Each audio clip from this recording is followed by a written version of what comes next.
এইভাবে ভোলা ভেটকির রেসিপিটা করলে যারা ভেটকি পছন্দ করে না তারাও কিন্তু আঙুল চেটে খাবে। নমস্কার বন্ধুরা, মাদার সিম্পল কিচেনের তরফ থেকে আমি অন্তশ্রী আপনাদের সকলকে জানাই স্বাগত। নতুন দিনে নতুন রেসিপি নিয়ে আবার হাজির হয়ে গেছি। আজকে আমাদের রেসিপি ভোলা মাছের তেল ঝাল। চলুন দেখে নেওয়া যাক। এর জন্য আমি নিয়েছি এখানে ভোলা ভেটকি। এখানে আমি 5 পিস ভোলা ভেটকি নিয়েছি। এটা ওজনে 750 গ্রাম মতন হবে। এবার আমি মাছগুলোতে পরিমাণ মতো লবণ ও হলুদের গুঁড়ো ভালো করে মাখিয়ে নিচ্ছি। বেশ সুন্দর করে মাছের মধ্যে হলুদ ও লবণটাকে মাখিয়ে নিতে হবে। দেখুন আমি বেশ ঘষে ঘষে দেখুন ভালো করে লবণ আর হলুদটাকে মাখিয়ে নিচ্ছি মাছের গায়ে। সব মাছগুলোকেই একইভাবে আমাকে কিন্তু ভালো করে ম্যারিনেট করতে হবে। এইভাবে ম্যারিনেশন করলে পরে মাছের মধ্যে লবণটা ভালোভাবে ঢুকে যায়। আর অনেক সময় দেখবেন রান্নায় লবণ থাকলেও মাছের মধ্যে লবণ যেন মনে হয় নেই, কিন্তু এটা 10 মিনিট ম্যারিনেট করে রাখলে বেশ ভালো। এবার কড়াইতে পরিমাণ মতন সর্ষের তেল দিয়ে আমাকে এই ভোলা ভেটকিগুলোকে কিন্তু ভালো করে ভেজে নিতে হবে। আমি এখানে 2 ব্যাচে মাছগুলোকে ভেজে নিয়েছি। যেহেতু এই কড়াইতে 2 মাছ দিলে কিন্তু সাফিসিয়েন্ট, আর বেশি দিলে পরে এটা একটার সঙ্গে একটা লেগে যেতে পারে। মাছগুলো কড়াইতে দিয়ে এবার কিন্তু হালকা হাতে আমি একটু নাড়িয়ে চাড়িয়ে নেব। তেলটা প্রথমে ভালো করে গরম করে নিয়েছি। এবার তেলটাকে কিন্তু আমি মিডিয়াম টু লো রাখছি। বেশ সুন্দর করে মাছগুলোকে আমার কিন্তু এপিট ওপিট করে ভেজে নিতে হবে। দেখুন একটা দিকে একটু হালকা কালার চলে আসলে আমি হালকা করে উল্টে দিচ্ছি, দিয়ে আবার আরেকটা পিঠ আমি ভালো করে সুন্দর করে ভেজে নেব।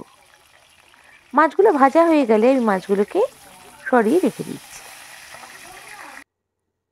এবার আমার একই কড়াইতে আমি দিয়ে দিচ্ছি পেঁয়াজ কুচি আর শুকনো লঙ্কা দিয়ে ভালো করে আমাকে কিন্তু ভাজা ভাজা করতে হবে। দেখুন খুব সুন্দর করে আমি এখানে ভেজে নিচ্ছি পেঁয়াজগুলো। সাথে দিচ্ছি এটা শুকনো লঙ্কা। আপনারা চাইলে শুকনো লঙ্কাটা আগেও দিতে পারেন। যেখানে সাফিসিয়েন্ট অ্যামাউন্টের অয়েল আছে আমি কিন্তু পেঁয়াজটা দিয়ে শুকনো লঙ্কাটা দিচ্ছি। ভালো করে একটু নাড়িয়ে চাড়িয়ে নিতে হবে। বেশ সুন্দর করে একটু হালকা ভাজা ভাজা করতে হবে পেঁয়াজটা। একদম কাঁচা রাখলেও চলবে না, একটু হালকা ভেজে নিচ্ছি, তবে একদম গোল্ডেন করে কিন্তু ভাজবো না। এবার আমি এখানে অ্যাড করে দিচ্ছি কেটে রাখা টমেটো। আমি এখানে একটা বড় সাইজের টমেটো বেশ সরু সরু স্লাইস করে কেটেছি, সেটা আমি এখানে অ্যাড করে ভালো করে একটু নাড়িয়ে চাড়িয়ে নিচ্ছি। এরপর আমি এখানে অ্যাড করে দেব অল্প পরিমাণ মতন লবণ। লবণটা একটু খেয়াল করে অ্যাড করবেন, কারণ আমি যখন মশলাটা বাটবো সেখানেও কিন্তু লবণ অ্যাড করব। এবার আমি এখানে অ্যাড করে দিচ্ছি 1 চামচ হলুদের গুঁড়ো, দিয়ে ভালো করে একটু নাড়িয়ে চাড়িয়ে নিচ্ছি। আর দিচ্ছি এখানে 1 চামচ লঙ্কা গুঁড়ো। ঝালটা আপনারা আপনাদের ঝাল অনুযায়ী অ্যাড করতে পারেন।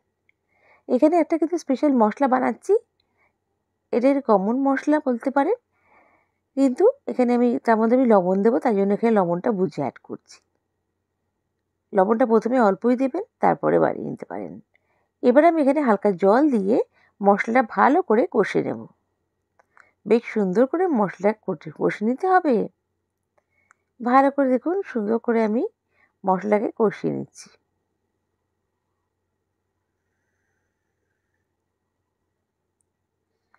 দেখুন যখন তেল ছাড়বে মশলা দিয়ে ভালো করে তেল ছেড়ে আসছে, তারপরেই আমি এখানে অ্যাড করে দেবো গরম জল।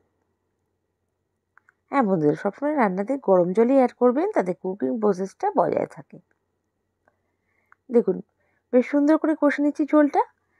আর এখানে আমি একটা মশলা ঝটপট বানিয়ে নিচ্ছি। আমি এখানে দিচ্ছি 2 চামচ সর্ষে দানা, দুটো লঙ্কা, গোটা লঙ্কা দুটো, আর যেটা এখানে অ্যাড করব হালকা পরিমাণে লবণ ও গরম জল। গরম জলটা দেওয়ার কারণ এখানে তাড়াতাড়ি একটু বাটাটা হয়ে যাবে। আপনারা চাইলে শিলেও বেটে নিতে পারেন, তবে এখানে আমি হালকা জল দিয়ে স্লাইড কিছুক্ষণ ভিজিয়ে 2-3 মিনিট ভিজিয়ে রেখে কিন্তু আমি বেটে নিচ্ছি মশলাটা। মশলাটা কিন্তু একদম স্মুথ পেস্ট করে নিতে হবে। এবার মশলাটা আমি কিন্তু অ্যাড করে দিচ্ছি আমার এই গ্রেভিটার মধ্যে মাছের। মশলাটা অ্যাড করে ভালো করে একটু নাড়িয়ে চাড়িয়ে নিচ্ছি।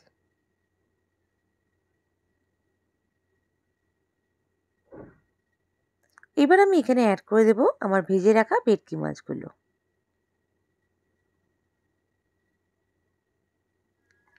সব মাছগুলোকে আমি আস্তে আস্তে করে দিয়ে দিচ্ছি। খেয়াল রাখবেন মাছগুলো যেন ভেঙে না যায়। হালকা করে আমি মাছগুলো সব ছেড়ে দিচ্ছি। রেসিপিটা কিন্তু প্রায় হয়ে এসছে। মাছগুলো একটু হালকা ফুটলেই আমি কিন্তু সার্ভ করব। আর সার্ভ করার সময় ধনেপাতা কুচি দিয়ে সার্ভ করলে টেস্টটা কিন্তু দ্বিগুণ বেড়ে যাবে। বন্ধুরা, আমার রেসিপিটা যদি ভালো লেগে থাকে প্লিজ লাইক করে, শেয়ার করে, সাবস্ক্রাইব করে আমার পাশে থেকে যাবেন। বেল বাটনটা প্রেস করবেন যাতে আমার রান্নার নোটিফিকেশানগুলো সবথেকে প্রথমেই আপনাদের কাছে চলে যায়।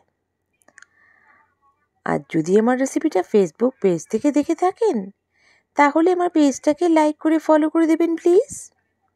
আপনাদের এক একটা লাইক কমেন্ট আমাকে মোটিভেট করে নতুন নতুন রেসিপি নিয়ে আসার জন্য। আর বন্ধুরা, আপনাদের মিষ্টি মিষ্টি কমেন্টসের জন্য অসংখ্য ধন্যবাদ। আমি সত্যিই মোটিভেট হচ্ছি, আমার কাজে আগ্রহ বাড়ছে। আর আপনারা যদি চান কোনো নিত্য নতুন রেসিপি আপনার জন্য ট্রাই করি অবশ্যই কমেন্ট বক্সে মেনশন করবেন। আর আমার এই রেসিপিটা কেমন লাগলো আমায় কমেন্ট করে নিশ্চয়ই জানাবেন। নেক্সট রেসিপি নিয়ে আবার হাজির হয়ে যাব। সবাই ভালো থাকবেন, সুস্থ থাকবেন। বাই। Thank you.